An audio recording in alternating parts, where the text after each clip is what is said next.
Kenapa tuh? Kok bisa tiba-tiba ke data analis, Kak? Sebenarnya frankly speaking karena mereka itu emang butuh data analis aja, simple as that.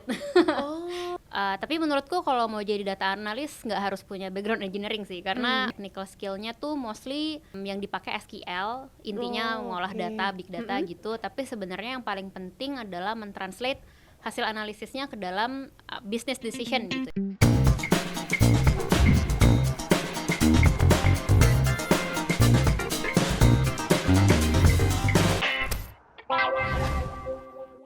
Iya, aku Karena juga ada banyak yang nggak tahu. Oke. Berarti mungkin kalau dari Kamil kan udah beberapa kali ya ikut proses rekrutmen yang tadi kan panjang banget tuh buat jadi product manager. Mungkin boleh nggak Kak nih sedikit dikasih kisi-kisi juga nih ke teman-teman yang pengen nih shifting career. Kakak juga kan shifting career ya dari yang sebelumnya non product manager jadi product manager. Mungkin boleh nggak nih dikasih kisi-kisinya apa sih gitu rangkaian singkatnya tuh kayak gimana sih Kak untuk apply-nya gitu, rekrutmennya. Oke, mungkin good point dari apply kali ya. Mungkin ya kalau detail bakal panjang banget, tapi ya menurutku pertama tuh pasti CV. Jadi CV itu karena sekarang kan aku juga ada beberapa kali rekrut orang gitu ya di role yang sekarang gitu. Jadi kalau CV diusahakan jangan terlalu panjang, jadi keep it lean, biasanya one page doang. Terus kata-katanya nggak usah terlalu panjang. Orang tuh intinya pengen tahu kayak sebenarnya lu udah bikin impact apa sih gitu. Jadi kayak misalnya kamu describe sebelumnya kamu UX designer gitu, apa yang kamu perbuat di UX designer. Kalau kamu describe kan mungkin lumayan general ya, kayak ya emang job desk UX designer kayak gitu. Tapi mungkin lebih go into spesifik kayak project yang dikerjain apa, yang kamu contribute apa. Kalau bisa ada impactnya lebih bagus lagi. Misal impactnya kayak I create mungkin wireframe for ini contoh misalnya kayak Gojek registration gitu. Nah terus kayak impactnya apa, it enables like 1,000 of users registered ke Gojek gitu, apa kayak pakai akunnya Gojek. Nah itu sesuatu yang quantifiable kan, jadi mungkin bisa bring up sesuatu yang kayak gitu. Jadi not necessarily yang harus apa ya, kadang-kadang kan memang impact itu adalah team effort ya, bukan cuma kamu sendiri kan. Betul. Kayak kalau nggak ada product manager juga nggak akan jadi. Tapi maksudku kamu bisa selipkan itu dengan tujuan ya recruiters bakal tahu gitu, oh ternyata dia framework thinkingnya gini loh, dia bisa ngasih tahu kerjaan gue tuh impactnya tuh seperti apa dan quantifiable. Nah tapi biasanya nanti di interview bakal ditanya kayak misalnya kamu tulis kayak tadi bringing berapa ratus ribu users gitu kan. Terus nanti ya banyak follow up questionsnya lah, kayak mungkin let's say salah satu contohnya gimana cara kamu quantify-nya. Terus nanti kayak are you working on this alone? Terus nanti kan kamu bisa jelasin, oh aku punya tim bla bla bla. Jadi lebih ke ngalir aja gitu ya storytelling. Itu sih poin yang paling penting, karena dulu aku pun pas pertama bikin CV nggak kayak gitu juga. Jadi trial and error juga ya Kak. betul asal throw aja gitu. Padahal di kampus tuh ada pelajarannya ya, kayak ada business communication atau apa gitu yang mengajarkan kita cara bikin CV. Tapi ya along the way aku juga trial and error. Terus ya kalau misalnya kamu punya colleague di kantor, dulu aku lumayan beruntung waktu di Tokopedia, teman-teman satu tim aku itu kan beragam ya levelnya, ada yang udah senior, ada yang udah jadi AVP atau apalah gitu, leadership dan lain-lain. Jadi biasa aku bukan milih-milih temen ya, tapi kadang-kadang kan kita lihat oh dia udah lead nih role-nya, yaudah kita coba try to apa nih yang bisa kita dapetin dari dia. Bukan berarti harus oportunis atau apa ya. Jadi misalnya aku bikin CV terus kayak lu mau nggak tolong dong reviewin CV gue, nanti dia kasih masukan. Seriously aku bikin CV ini juga banyak masukan dari teman-teman aku dulu di Tokopedia. Dulu sih masih kayak senior leadership, sekarang udah jadi AVP gitu ya, dan kita masih maintain good relationship gitu sampai sekarang.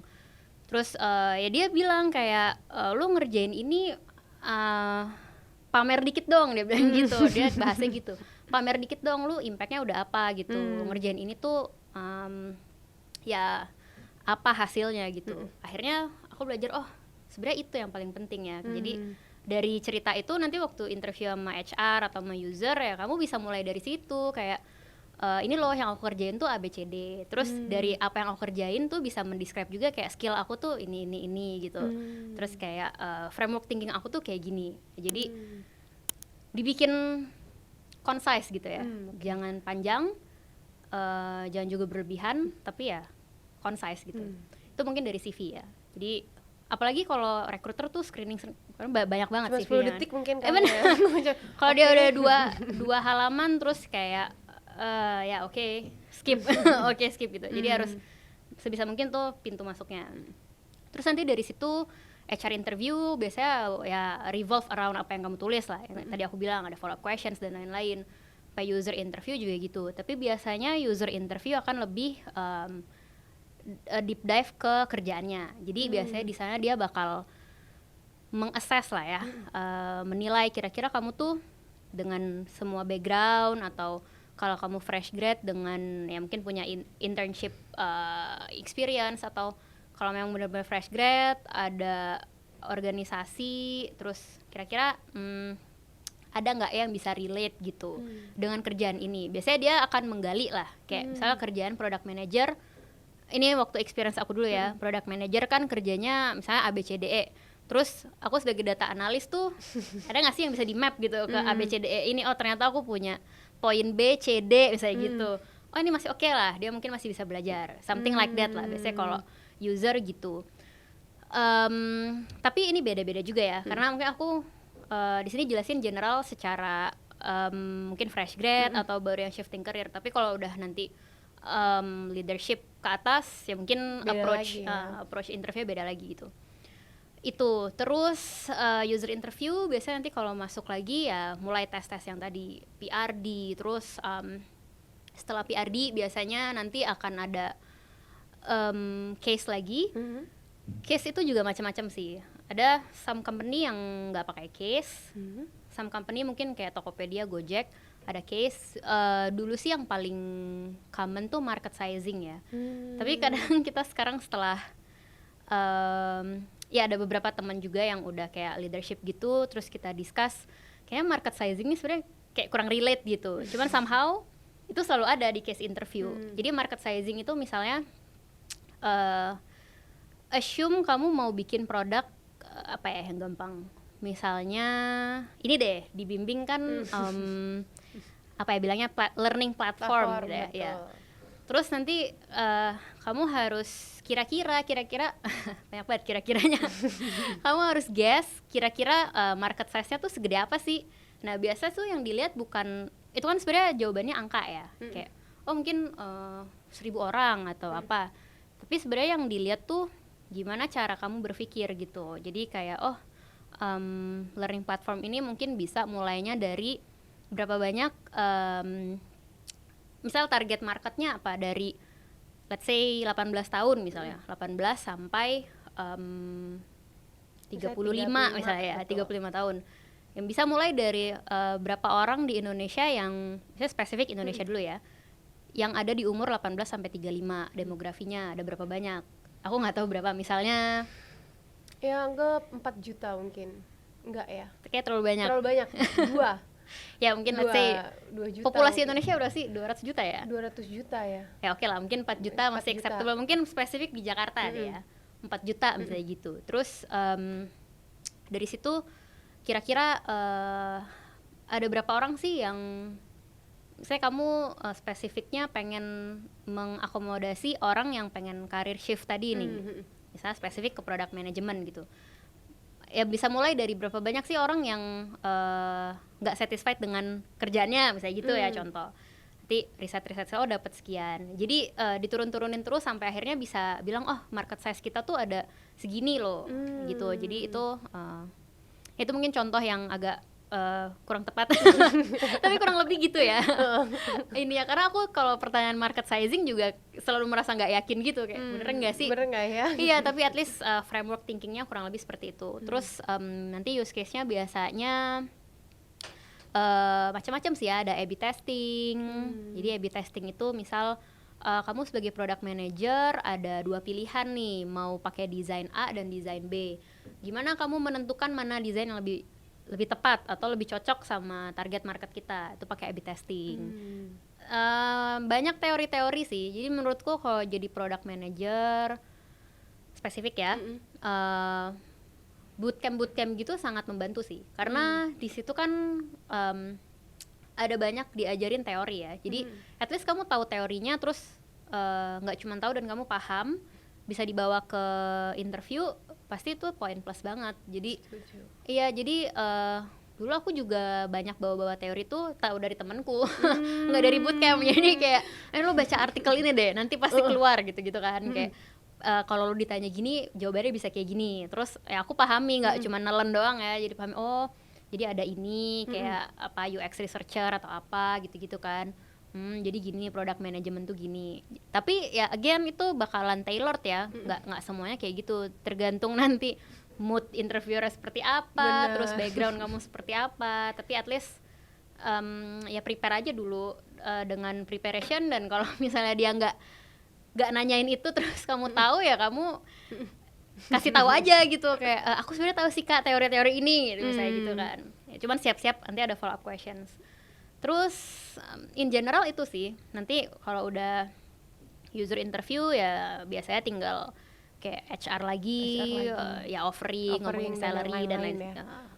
Oke. Berarti kalau dari Kamil sendiri nih kan udah beberapa kali juga interview role yang sama ya, jadi orang-orang yang pengen kerja sebagai product manager.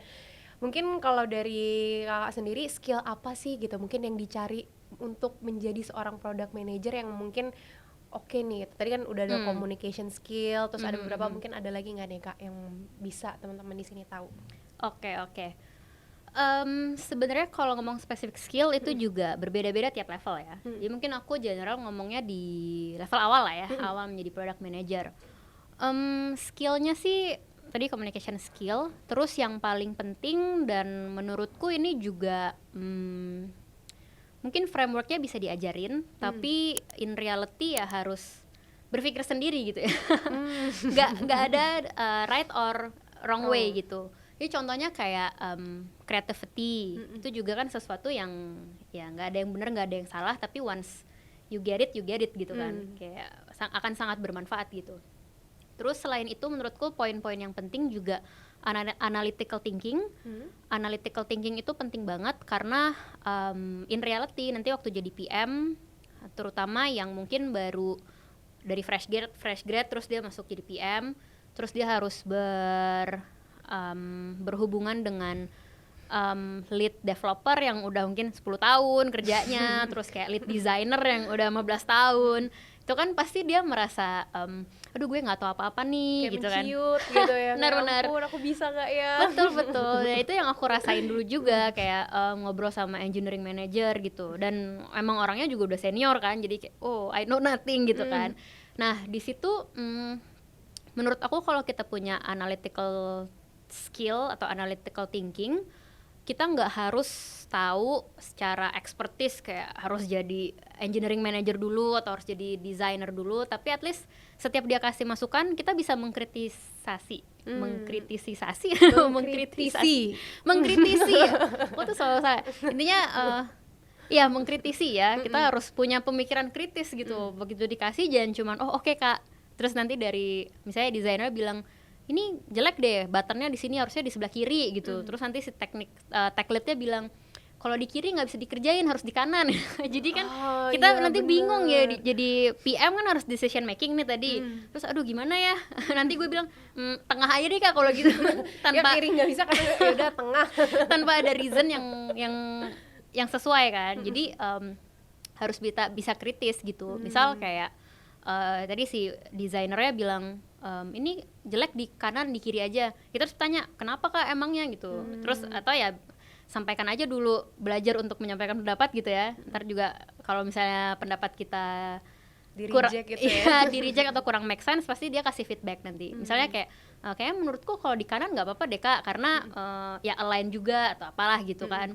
Terus ya dikritisi tadi kan. Terus nanti kan si lead designernya bakal ngasih expertise dia kayak oh soalnya kalau button atau apalah gitu, kalau warnanya terang mungkin bagus di kiri secara teori desain atau apa. Jadi harus bisa kritis. Terus juga misal dari developer gitu, terus nanti bilang ini secara technical nggak bisa nih, ya mungkin bisa tanya kayak memangnya kenapa Kak, tapi kalau kenapa kalau technical kan biasa bakal dijelasin susah gitu ya. Nah that's why jadi PM harus punya knowledge tentang technical juga. Jadi kamu tuh nggak harus bisa ngoding, tapi at least kamu tahu gitu. Kayak misal bikin si button ini tuh sistem integrasinya apa aja, atau apa yang harus dilakukan oleh developer untuk membangun button ini. Jadi waktu kita discuss tuh Nyambung ya. betul, nyambung dan earn respect juga gitu ya. Jadi aku tuh selalu bilang kalau PM tuh mungkin kerjaannya agak bossing around gitu. Iya, bener ya. Bossing around kayak ngasih tahu lo harus ngerjain ini, lo harus ngerjain ini. Tapi kita harus build some respect dan earn their trust gitu ya. Jadi jangan cuman kayak bossing around tapi ini anak nggak tahu apa-apa gitu ya. Jadi mungkin skill-skill yang kayak gitu ya. Oke. Berarti kalau orang-orang soalnya di sini pada banyak yang nanya juga Kak gitu, sebelum mau jadi product manager atau mungkin pengen belajar tentang product management, pada mikir emang haruskah kita tuh dari IT atau enggak bisa nggak sih yang non IT? Ternyata kayak ya Kak Amel ya dulunya finance ya Kak, Iya. akhirnya sekarang bisa jadi product manager yang banyaknya tuh berkelut di bidang data. Tadi tuh IT banget nggak sih Kak berarti? Oke. Ya, tadi aku belum sempat jelasin juga ya kayak role aku sekarang gimana. Jadi menurutku ini role-nya lumayan baru karena in the past few years waktu aku di Gojek, Tokopedia itu belum ada role-nya, tapi kayaknya sekarang di Shopee tuh udah ada karena beberapa kali sempat approach juga.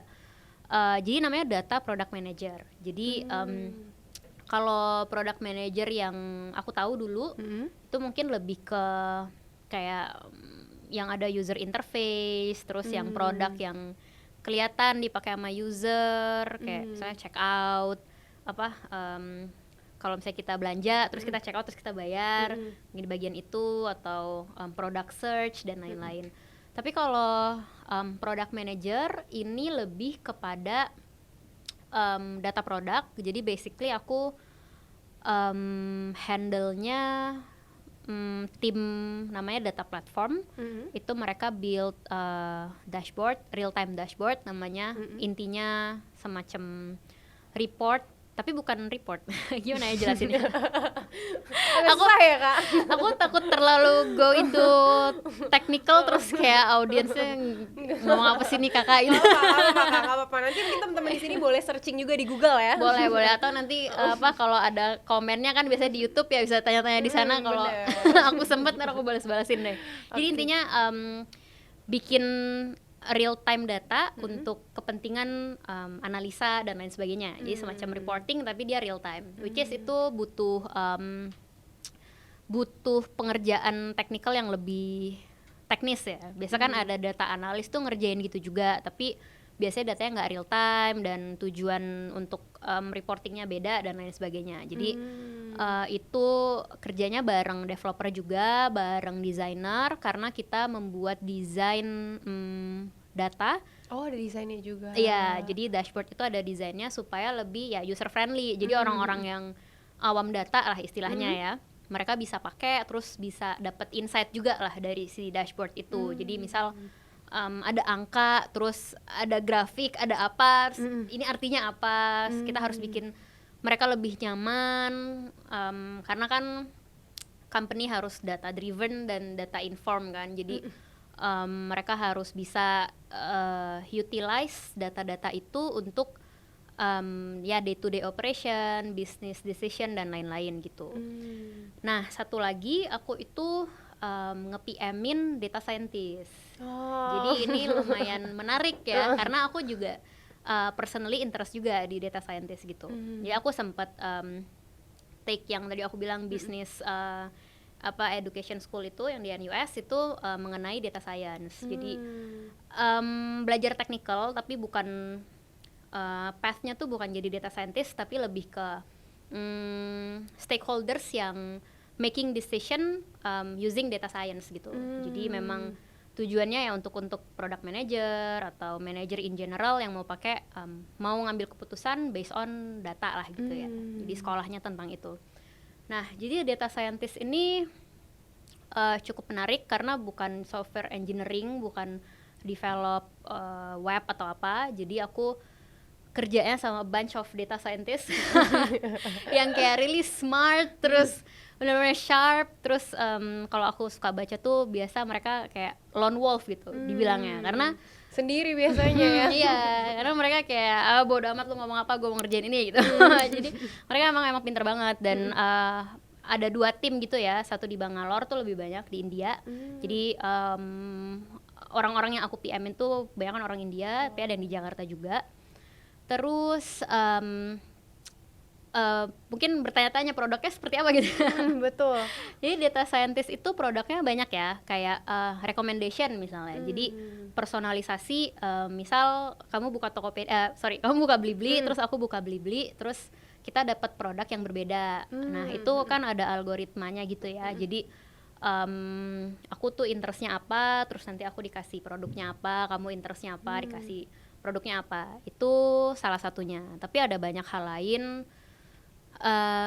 Apa ya, kasih contoh yang gampang, misal prediction deh atau forecasting gitu, kayak 3 bulan ke depan kira-kira produk apa sih yang laku di pasaran. Itu kita ada ya. Ada forecasting kayak gitu. Terus juga misal kayak dari banyak order yang masuk, kira-kira yang diprediksi telat tuh yang mana gitu. Jadi ke prediction. Selain itu ya ada banyak macam ya, ada kayak NLP atau Natural Language Processing, sentiment analysis. Oke, berarti mungkin tadi karena pekerjaannya ternyata product manager itu banyak banget ya Kak. Betul. Berarti kalau menurut Kamil sendiri nih setelah berkecimpung berapa lama Kak? 2-3 tahun? Iya, 3 sekitar tahun 3 ya tahun. kurang lebihnya menjadi product manager. Prospek karir sebagai product manager tuh kayak gimana sih? Apalagi teman-teman di sini kan mungkin baru pengen mencoba gitu ya, switch career atau mungkin baru lulus gitu. Oke, kalau prospek mungkin looking back dulu ya sebelum prospek. Sebenarnya ini adalah tipikal pekerjaan yang mungkin baru sebenarnya udah ada dari dulu, tapi baru famous mungkin ya. Baru booming. Baru booming, terutama untuk anak-anak muda gitu ya. Karena kan aku pun dulu pas lulus kuliah juga belum tahu tuh product manager. Ada sih role product manager tapi agak-agak berbeda gitu, kayak yang di bank atau semacam perusahaan yang kayak FMCG. Sebenarnya mereka juga punya product manager, tapi yang memang mereka menghasilkan produk yang konkret gitu ya, kayak misalnya Indomie atau sabun Sunlight. Itu Jelas ada, gitu ya. jelas. Ada juga role product manager, tapi untuk yang tech yang kayak product manager seperti aku ini, prospeknya menurutku sangat sangat bagus, sangat luas gitu ya. Jadi menurutku, dan berdasarkan riset atau apalah yang sering dibaca, emang pertama mungkin lumayan high paying job, terus juga yang kedua scarcity gitu. Jadi demand-nya banyak tapi supply-nya juga masih belum sedikit ya, masih ada gap gitu. Jadi menurutku kalau teman-teman yang udah tahu pengen jadi product manager, bagus ya, karena udah bisa spesifik gitu path-nya. Jadi ya dengan ikut bootcamp, mentorship, sekarang kan banyak banget talks yang gratis, terus juga mungkin kayak nonton podcast gini, ikut course dan lain sebagainya, itu udah menurutku in the right path banget ya kalau emang pengen pursue product management. Terus in terms of prospect, menurutku kalau secara jenjang karir yang paling tinggi pasti ada VP, dan untuk C-level juga ada spesifik Chief Product Officer, jadi memang ada CPO gitu. Dan banyak juga CEO yang latar belakangnya juga product manager dan lain sebagainya gitu ya. Jadi dan kalaupun memang in the future tiba-tiba bosan atau apa, ya menurutku switching careers harusnya, kecuali yang spesifik misalnya mau jadi desainer ya harus belajar dulu desain kan. Tapi kalau misalnya kayak ke strategik atau apalah business development atau apa, mungkin ya nggak menutup kemungkinan juga, karena banyak juga yang aku lihat senior di kantor ya back and forth lah, ada yang dari investment banking, terus dia masuk jadi product manager, terus dia jadi apalah campaign strategis atau apa macam-macam. Jadi menurutku karena broad juga in terms of kerjaannya, terus juga role-nya sendiri di product manager juga broad. Terus kalau misalnya teman-teman juga tertarik mau jadi data product manager karena memang masih dikit ya di lapangan, even di Blibli juga kayak baru saya sama baru satu doang ternyata. Baru banget. Jadi dulu apa namanya, aku tuh sebenarnya udah daftar Blibli ini tuh bareng sama Tokopedia waktu dari Gojek. Jadi aku udah daftar Blibli, Tokopedia, banyak macam-macam lah gitu. Cuman Blibli ini emang agak lama prosesnya. Jadi waktu aku masuk Tokopedia jadi product manager, terus sempat career break juga dulu. Ada urusin bisnis kecil-kecilan gitu, terus tiba-tiba ditawarin sama Blibli. Lama deh itu, mungkin lebih dari setahun gitu ya. Oh iya kah? Iya, jadi proses masuk CV dan sampai keterima, dipanggil, ini cuma dipanggil doang, belum belum proses dipanggil dan lain-lain.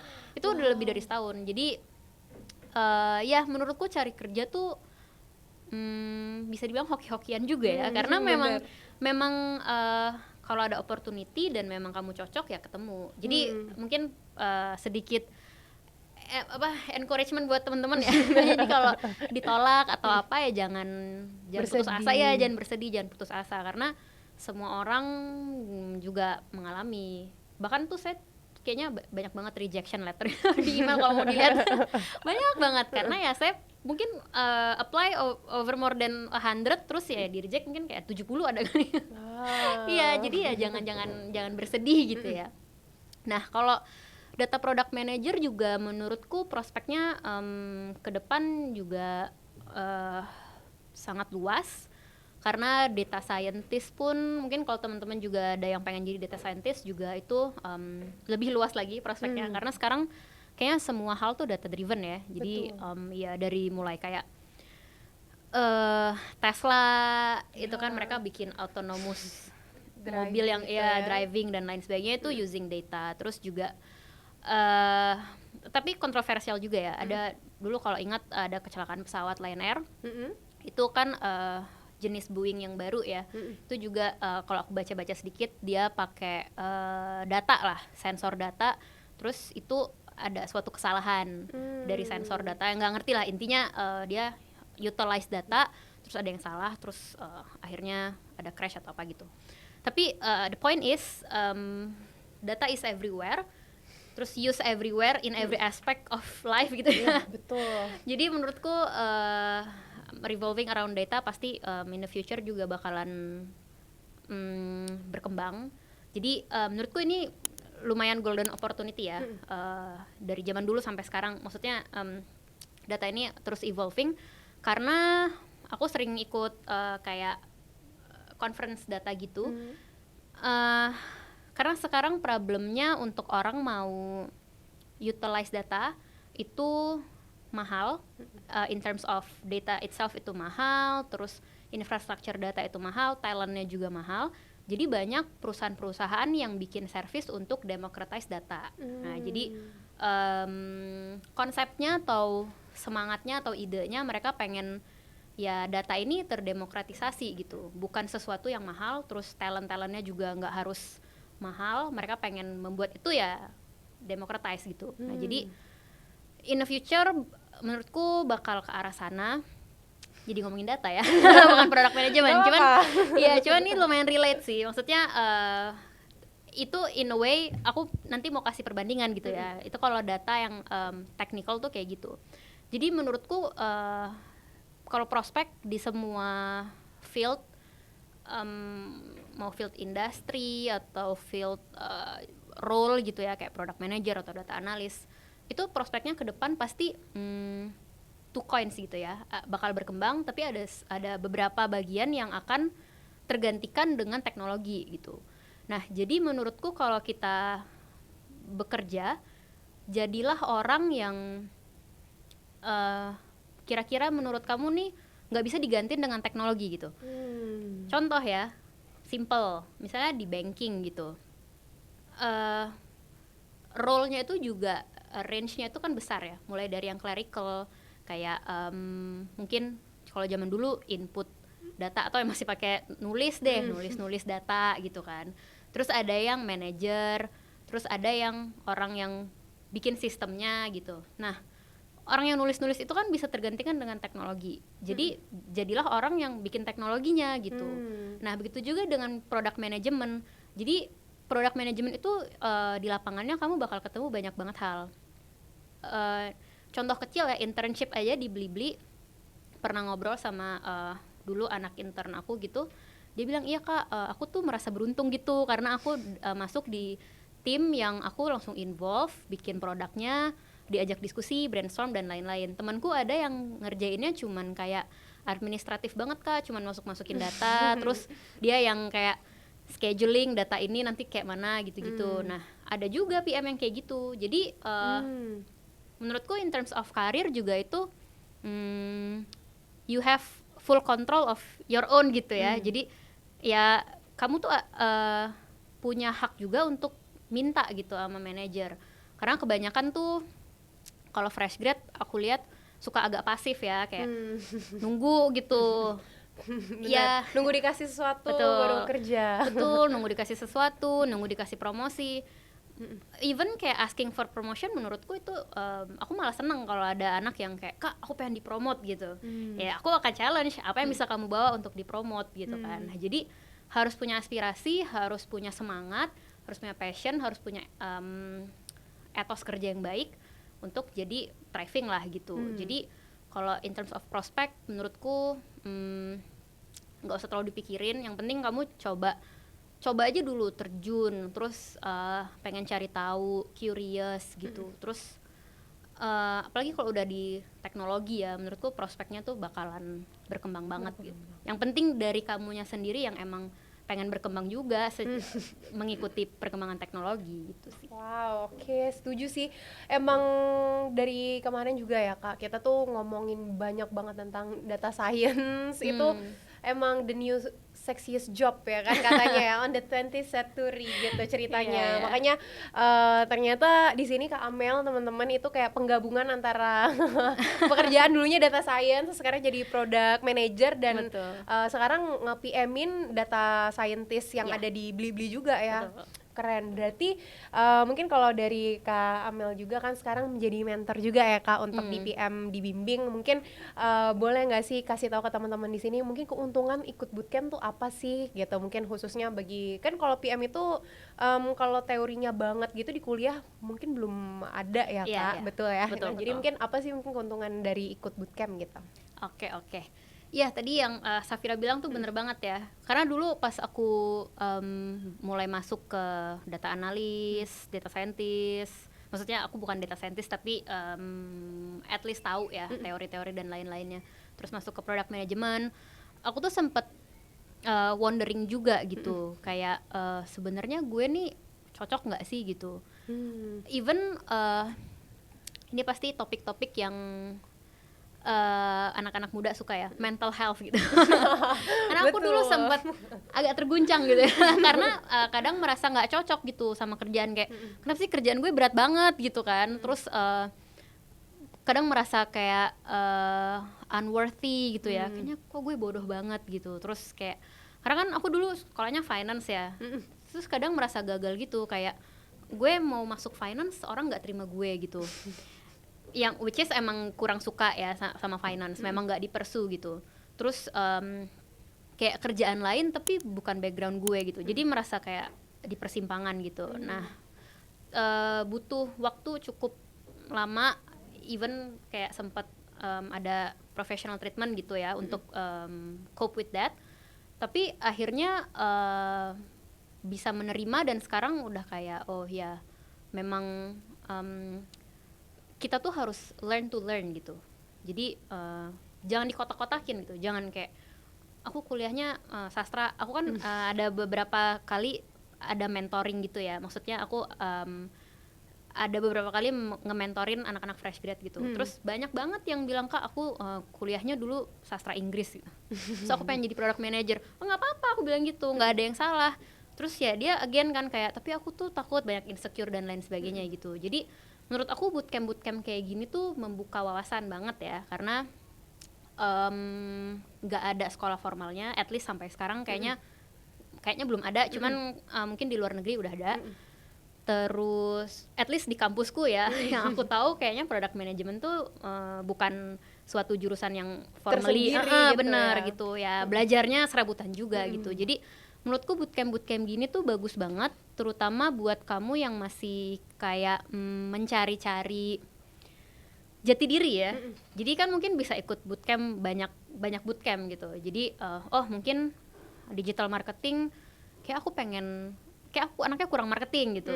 Mungkin yang lebih kayak suka nerd atau geeky stuff gitu. Terus coba data analis atau business intelligence kayaknya terlalu susah.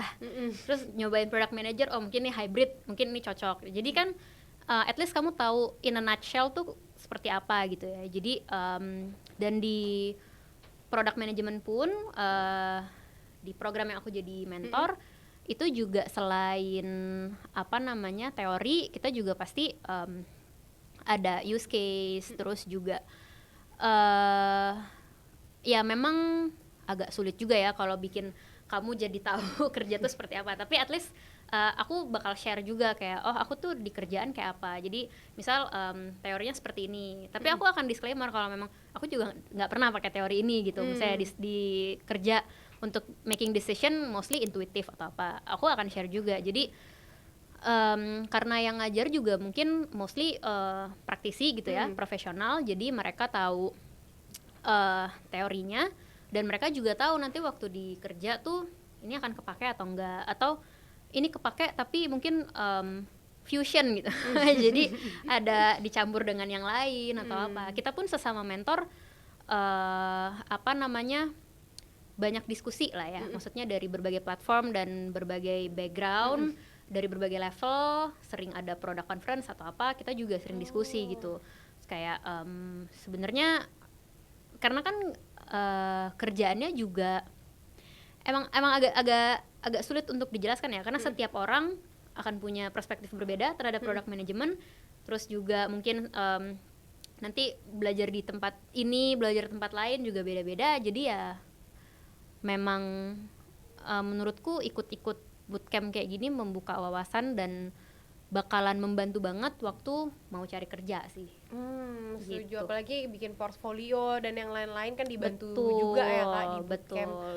I see, berarti mungkin last question juga nih Kak Amel, mungkin kalau dari Kak Amel sendiri tuh ada nggak nih mungkin saran buat teman-teman di sini yang nonton YouTube di Bimbing, bagi teman-teman yang pengen switch career atau mungkin baru memulai untuk pengen jadi product manager tuh gimana sih Kak? Atau mungkin boleh kasih saran, mungkin juga insight-insightnya nih gitu selama pengalaman Kakak kan udah 3 tahun lebih ya gitu jadi product manager. Oke, mungkin memulai karir menurutku yang paling gampang ya ikut bootcamp. Itu bukan karena aku mentor ya, tapi aku merasa emang kalau ada yang seperti ini zaman aku dulu baru lulus kuliah, definitely aku bakal ikut banget sih.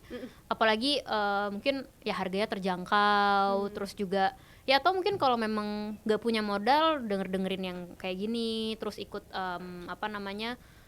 talk show atau cari beasiswa, biasanya ada beasiswanya kan ya. Betul. Terus juga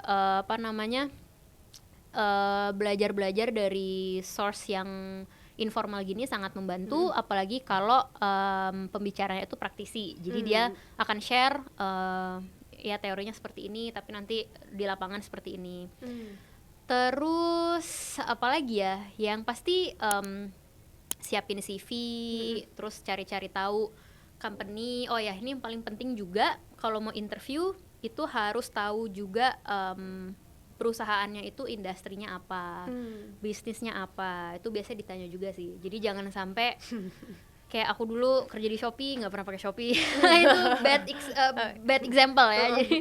Jadi harus tahu gitu, at least mungkin misal contoh kamu mau kerja di Blibli gitu, ya at least kamu tahu gitu kayak produk yang dibikin tuh apa betul, gitu ya. produknya apa, jenisnya apa, karena sebenarnya kan e-commerce pun ada banyak beda-beda ya, ada yang B2C, ada yang C2C dan lain sebagainya. Terus juga satu lagi yang paling penting selain company dan industri, role-nya itu seperti apa. Jadi dulu juga waktu di Tokopedia aku data analis, di Gojek itu nama title-nya product analis, tapi ternyata di Tokopedia kalau product analis itu beda lagi. Jadi product analis itu adalah kayak juniornya product manager, sedangkan di Gojek ya product analis memang analis gitu, kayak ngerjain apa hitungan, A/B testing dan lain-lain gitu. Jadi itu kamu harus ngerti juga. Terus waktu biasa kan kalau apply tuh biasa lihat karir page-nya dulu, terus nanti apply. Nah, itu juga harus cari tahu. Terus kalau ada saudara atau kakak kelas, temen yang kerja di sana bisa ditanya-tanya juga. Sebenarnya menurutku untuk preparation tuh semuanya standar ya. Maksudnya semua orang juga akan bisa seperti itu. Tapi ya balik lagi ke kamunya sendiri, emang pengen. Terus biasanya kelihatan kalau memang udah passionate, terus dia udah ngerti kayak aku tuh pengen banget product manager gitu, kelihatan. Tapi ada juga yang memang belum tahu, tapi emang deep within their self gitu, mereka pengen belajar dan pengen maju gitu. Ada juga ya, jadi kamu harus bisa mengeluarkan hal-hal yang strength point kamu gitu sih ya. Setuju. Oke. Jadi ternyata teman-teman kalau misalnya mungkin agak aku rangkum dikit ya. Boleh. Jadi emang nggak perlu misalnya kalian tuh expertise banget atau mungkin tahu technical banget nih tentang tadi ya, misalnya tentang coding-codingnya tuh nggak perlu tahu banget, atau mungkin tentang desain banget tuh nggak perlu tahu. Yang penting mungkin belajar aja ya Kak, sedikit gitu. Yang penting kita di situ ada communication skillnya tadi ya, terus juga critical thinkingnya tuh yang paling penting ya, biar kita tuh bisa mengkritisi. Karena ternyata setelah kita tadi ngobrol-ngobrol ya teman-teman sama Kak Amel, emang banyak banget stakeholder yang dihubungi ya Kak. Sebagai PM tuh banyak banget, mulai dari kita harus tahu nih mungkin usernya pengennya kayak gimana, tapi desainnya harus gimana, terus juga mungkin dari tim developernya tuh kayak gimana. Nah jadi yang penting teman-teman di sini tuh punya kemauan juga. Nah makanya kalau memang teman-teman tuh pengen belajar secara cepat juga gitu ya Kak, tadi udah kita sebut juga pengen cepet nih, mungkin 4,5 bulan, 6 bulan pengen jadi product manager, atau mungkin nantinya pengen jadi product manager, itu bisa banget belajar di bootcamp teman-teman. Nah salah satunya makanya di Bimbing kita sekarang buka lagi ongoing ya, batch ketiga, atau mungkin setelah ini tampil kita udah ongoing mau ke batch 4 gitu. Dan mungkin kalau pengen tanya-tanya lagi teman-teman bisa langsung ke website kita ya di bimbing.id, terus nanti juga ada WhatsApp langsung ke admin Mila, terus tanya-tanya mau konsultasi telepon juga boleh gitu. Berarti thank you so much ya Kak Amel. Sama-sama. Hari ini jadi kita sekarang udah tahu tentang product management. So see you teman-teman. Jangan lupa kalau misalnya abis nonton video ini langsung di subscribe, like dan juga komen. Bye bye. Bye.